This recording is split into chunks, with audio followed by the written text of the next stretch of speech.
Excel में जैसे अभी हमने देखा, एक्सेल में बहुत सारे गणितीय कार्य करना सीखा।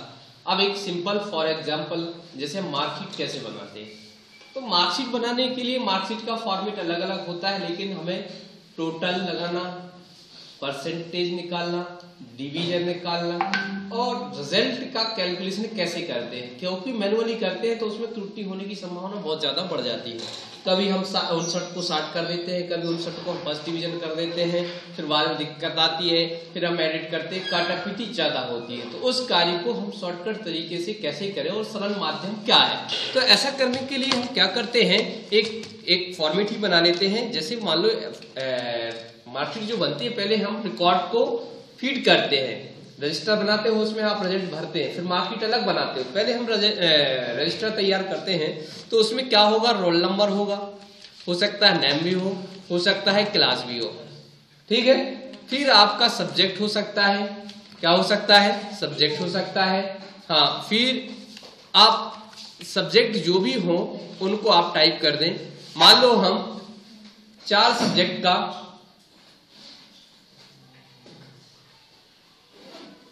मार्कशीट बनाते हैं, साइंस, राइट, 5 भी हो सकते हैं, तो टोटल लगा दिया, क्या कर दिया, टोटल, या और कुछ भी कर दो, एक आध और जोड़ दो, संस्कृत कर दिया, टोटल लगा दिया। फिर क्या कर दिया, परसेंटेज लिख दिया, फिर डिवीजन कर दिया,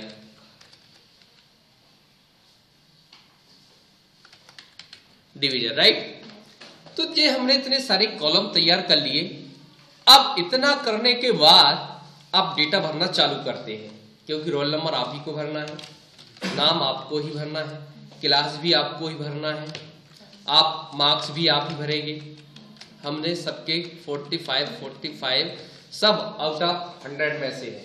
45 कितने में से मिले हुए हैं, ये हमारे दिमाग में कॉन्सेप्ट है कि 100 में से 45 सबको मिले हुए हैं, सब सब्जेक्ट में, ओके, राइट। अब योग लगाने के लिए फॉर्मूला हमने आपको बताया था। यहां पर जब भी आपको फॉर्मूला लगाना है तो हम लगा सकते हैं। एक तो सीधा सिस्टम है कि ऑटो सम पर क्लिक करेंगे, तो ये ध्यान रहे कि 10th भी सिलेक्ट कर रहा होगा, देखिए उसको नंबर वैल्यू ही सिलेक्ट कर रहा होगा। तो उसको हम कैसे करेंगे सर, इसको आपको क्या करना है, इधर से डी से माउस का बटन दबा के यहां तक आप सिलेक्ट कर देंगे तो आ जाएगा D2:H2। इसका मतलब हुआ कि आपका हिंदी से लेके संस्कृत का योग करना है। और दूसरा तरीका ये भी है कि आप बराबर करके लिख सकते हो, क्या क्या लिख सकते हो, D2 + E2 + F2 + G2 + H2, और अंत में हम इंटर की प्रेस कर देंगे तो भी योग आ जाएगा, राइट। या फिर आप यहां से डायरेक्ट ऑटो सम का भी यूज कर सकते हो, तब भी आंसर वही आएगा। और जब भी हम वैल्यू चेंज करेंगे तो ऑटोमेटिक वैल्यू चेंज भी हो जाएगी, ओके। हमें जोड़ लगाने की या योग लगाने की आवश्यकता नहीं होगी। अब हम चाहते हैं सर जी परसेंटेज का क्या, तो परसेंटेज कंप्यूटर हम फिर बोलेंगे, कंप्यूटर वही चला सकता है जिसका थोड़ा बहुत दिमाग चलेगा, क्योंकि यहाँ कैलकुलेशन आपको ही करना है, हमें तो करना नहीं, कंप्यूटर स्वयं तो करके देगा नहीं। अब तुम्हारे दिमाग में कैसे निकाल रहे हो परसेंटेज, कैसा कैलकुलेशन चल रहा है, वो आपको यहाँ एक्सप्लेन करना पड़ेगा। तो हमें बताया गया है कि जब भी हम परसेंटेज निकालते हैं तो जितने भी अंक प्राप्त हुए हैं, अर्थात I2 में गुणा करोगे कितने का, 100 का, भाग कितने का दोगे, टोटल मार्क्स। मान टोटल मार्क्स 5 सब्जेक्ट हैं, प्रत्येक सब्जेक्ट का 100, तो टोटल 5 सब्जेक्ट का 500, तो टोटल मार्क्स कितना कहलाया। या दूसरा तरीका जो तुम निकाल देते हो वो सीधा दे देते हो, इसमें डिवाइडेशन कर देते हो कितने का, सीधा 5 का। क्यों, हमें बताया गया है एक जीरो से, यदि ऊपर 100 है और नीचे 500 है तो एक जीरो से एक जीरो क्रॉस कर देंगे, फिर एक जीरो से एक जीरो, अर्थात 2 जीरो से 2 जीरो नीचे की क्रॉस। अब 1/5, तो जब भी किसी भी संख्या में 1 का मल्टीप्लिकेशन होता है या 1 का हम गुणा करते हैं तो वह संख्या सेम रहती है। यदि हम 1000 में 1 का गुणा कर दें तो कितने हो जाएंगे? 5000 क्या हो जाएंगे? क्या आएगा आंसर? अरे 1000 ही आएगा ना। यदि 255 मल्टीप्लाई यदि हम 1 करते हैं तो आंसर क्या आएगा? 255 ही आएगा। यदि हम 300 मल्टीप्लाई 1 करते हैं तो आंसर क्या आएगा? इसका मतलब 1 का कोई मतलब नहीं है, तो सीधा हम क्या कर देते हैं?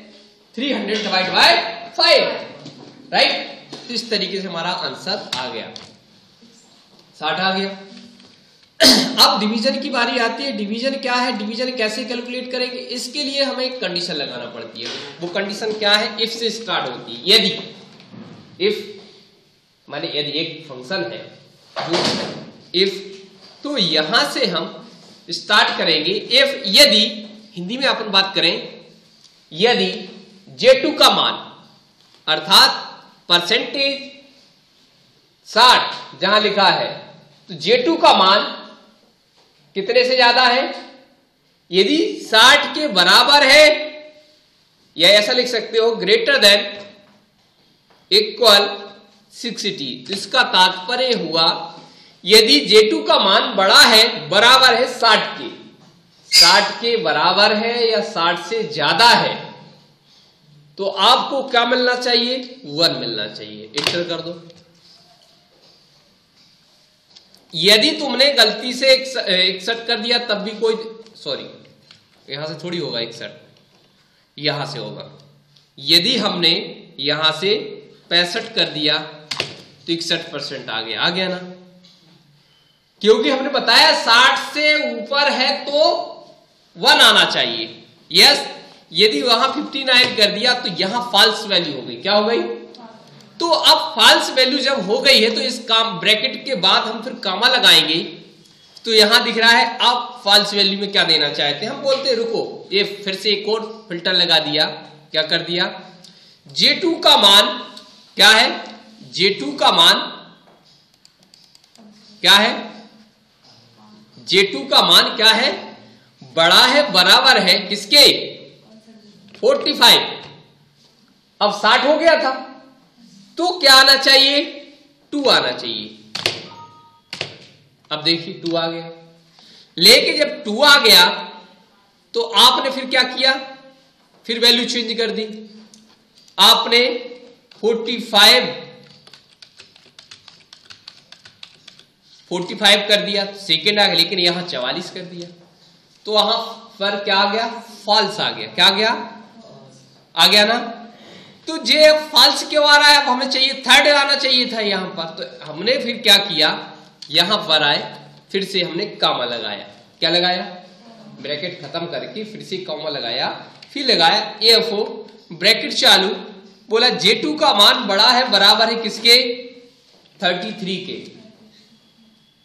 33 से ज्यादा है तो क्या आना चाहिए? 3 आना चाहिए, नहीं तो क्या आना चाहिए? उसके बाद कुछ नहीं, तो खाली डबल शिफ्ट के साथ इन्वर्टेड कामा दबा लगा दिया और ये इंटर कर दिया।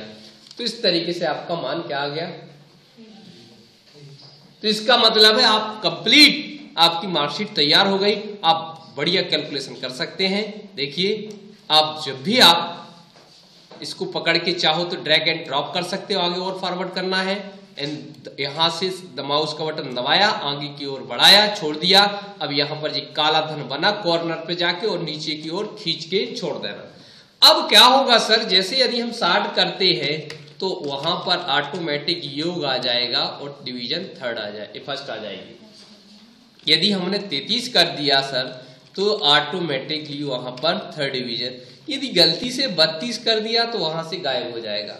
45 किया, 45 किया, देखिए कुछ हो रहा है, सेकंड आ गया, लेकिन 44 करते ही वो अपने आप थर्ड में आ जाएगा। आ गया ना। यदि हम कोई भी, अभी तो सर आप सेम नंबर दे रहे हैं, आप कोई भी नंबर दे सकते हैं, ये नहीं है कि कैसा भी, आप कैसे भी नंबर दे सकते हो, उसका योग लगा के दिखाएगा आपको। तो अब देखिए फीडिंग करने में हमें समय कम लगेगा कि नहीं लगेगा, क्योंकि ना तो हमें जोड़ना लगाना है, ना घटाना करना है, ना हमें उसका परसेंटेज निकालना है, ना उसकी हमें ग्रेडिंग करनी, सब ऑटोमेटिक कर रहा है ना, इसीलिए ये इंपॉर्टेंट टॉपिक है। ठीक है, क्लियर बन जाएगा। तो ये मार्कशीट का तैयार हो गया, फिर से देख लीजिए, रिवाइज करके दिखाते हैं फिर से। यदि मान लो आप यहां पर है, कुछ लोग रट लेंगे, मान लो आप सीख रहे हैं तो आप लगा के देखें। तो यहां पर है, मान लो यहां पर 110 आ गया, मान लो रोल नंबर अशोक आ गए। ठीक है, अब यहां पर हमने 10th कर दिया, कोई भी मार्क्स, और हमेशा साइलेंट में रखा करो बेटा। तो यहां पर हमें फॉर्मूला लगाना है, तो हम सम भी लगा सकते हैं या प्लस प्लस करके भी हम एरो की मदद से हम कैसे भी कर सकते हैं। ओके राइट, ये आ गया। इसमें जो पहले से लगा है, मान लो हमने डिलीट कर दिया, हम खुद लगाना चाहते तो क्या मानोगे आप, यहां बराबर लगाओगे। अब I7 क्यों कहोगे आप, क्योंकि I कॉलम है और 7 रो है। जहां पर ये लिखा गया है 363 क्या लिखा हुआ है, 363 जहां लिखा हुआ है, उस सेल का एड्रेस क्या है, इंपॉर्टेंट टॉपिक। I कॉलम के नीचे लिखा है सर, और 7 के सामने लिखा है, तो इसका नाम हो गया I7। और मल्टीप्लाई हम 100 का कर देंगे, डिवाइड बाई 500 का कर देंगे, इक्वल आ जाएगा 72.6 राइट। अब इतना आने के बाद, अब सर यहां पर यदि हम डिवीजन, मान लो तुम्हारे दिमाग में चल रहा हो क्या, इसमें एक और चीज बता दें, हो सकता है ग्रेड आ गया हो, चलो इसको हम कॉपी कर देते हैं यही, लेकिन आपके दिमाग में आ गया सर हम ग्रेड करना चाहते हैं, ग्रेडिंग करना चाहते हैं क्या, जैसे सीबीएसई पैटर्न में चलता है। तो अब ग्रेड का एक फॉर्मूला होना चाहिए, आपके पास कॉन्सेप्ट होना चाहिए। तो हम एक फॉर एग्जांपल बनाते हैं, यदि 85 या इससे ज्यादा है तो क्या आना चाहिए, ए प्लस। 75 है तो ए आना चाहिए, क्या आना चाहिए, यदि 60 है तो आपका बी आना चाहिए, यदि आपका 45 है तो आपका सी आना चाहिए, नहीं तो फिर क्या आना चाहिए, डी आना चाहिए राइट। अब सर हमारे दिमाग में ये कॉन्सेप्ट क्लियर हो गया, 85 इक्वल और ग्रेटर राइट। तो यहां पर क्या करेंगे आप, यहां पर जाएंगे, फॉर्मूला लगाएंगे, कहीं भी लगा सकते हो आप, बराबर हम क्या लगाएंगे, एफ, फिर से एफ कंडीशन लगाएंगे, फिर क्या देंगे, परसेंटेज। यदि वास्तव में J2 का मान कितना है, बड़ा है, बराबर है 85 के राइट, तो क्या आना चाहिए, कामा लगाया शिफ्ट के साथ। अब तुम लोग ऐसा नहीं कर देना, कभी कभी क्या होता है, इंटर के बाजू में जो बना हुआ है तो हम सिंगल और डबल इन्वर्टेड कामा जो होता है वो ऐसा लगा देते हैं। ये भी एक साथ दिख रहा है देखिए, और ये 2 बार लगाना पड़ेगा आपको, ये रॉन्ग है, जबकि शिफ्ट के साथ 1 टाइम लगाओगे तो दोनों एक साथ लगेंगे, डबल इन्वर्टेड कामा राइट। तो यहां पर लिख दिया हमने क्या, ए, चूंकि कैरेक्टर की बात कर रहे हैं तो इन्वर्टेड कामा में लिखना जरूरी रहता है, और यदि अक्षर नंबर की बात करते तो उसको इन्वर्टेड कामा की जरूरत नहीं पड़ती, जब भी नंबर डिजिट की बात करोगे तो उसको डायरेक्ट लिख सकते हो, और केवल हमारे पास जो क्या रहता है, अक्षर रहते हैं, कैरेक्टर की जब बात आएगी तो वो इन्वर्टेड कामा। फिर कामा लगाया सर, नीचे आ गए, यहां और आगे बढ़ा सकते हैं थोड़ा सा, जे आ गए, कामा लगाने के बाद फिर से हमने इफ कंडीशन लगाया, फिर वापस हम परसेंटेज पर क्लिक किया, ग्रेटर देन इक्वल, हमने क्या किया, 75 किया, कामा किया, इन्वर्टेड कामा में ए लगाया, फिर कामा किया, फिर कंडीशन चालू किया एफ से, फिर वापस हम J2 किया, ग्रेटर देन इक्वल, अब हमने स्टार्ट कर दिया। स्टार्ट करते ही इन्वर्टेड कामा के अंदर हमने क्या लिख दिया, हमने बी लिख दिया, फिर हमने इन्वर्टेड कामा क्लोज किया, फिर कामा लगाया, फिर हमने क्या किया, इफ कंडीशन लगाया, फिर हमें क्या, इफ कंडीशन लगाया, फिर हमने क्या किया, J2 किया, ग्रेटर देन इक्वल किया, हमने कितना, 45 कामा क्या आना चाहिए, सी, नहीं तो क्या आना चाहिए, बाय डिफॉल्ट मान कौन सा आना चाहिए, आपने इन्वर्टेड कामा में डी लिख दिया। जितने भी ब्रैकेट ओपन किए हैं उनको क्लोज करना पड़ेगा। तो ये कलर वाइज भी बताता है कौन सा ब्रैकेट आपको लगाना रह गया है, तो यहां दिखा रहा है ना अलग अलग, कलर वाइज भी दिखा रहा है। तो इस तरीके से हमारा ग्रेड आ गया डी। अब मान लो आप हर उसमें नहीं लगाना चाहते तो आप इस पर क्लिक कीजिए और इस प्लस को बनाइए और नीचे की ओर ड्रैग एंड ड्रॉप कर दीजिए। तो देखिए किसी का क्या नहीं बना है, ग्रेड ए प्लस नहीं आया। ए प्लस के लिए आपने ही तो कहा था सर, क्या कहा था भैया, 85 एबव, तो आपका ए प्लस आ जाएगा। यदि 85 से एक अंक भी कम हुआ तो आप देखिए किस स्थिति में पहुंच जाएंगे, ए आ जाएगा। क्या आ जाएगा, एक मार्क्स कम होने पर 85% हुआ तो ए प्लस आ गया, 85 इक्वल और ग्रेटर, राइट। और यहां पर क्या किया, 85 लेसर, 85 से जो कम होगा उसका परसेंटेज ए ग्रेडिंग ए आएगा। लेकिन कहां तक, ये भी एक टर्म्स एंड कंडीशन लगी 75 तक। 85 को कहां तक कम करेगा वो, 75, और 75 से जैसे कम होगा तो फिर क्या आ जाएगा भाई, क्या आ जाएगा, राइट। तो इस तरीके से हमारा ग्रेडिंग क्लियर हुआ, बन जाएगा।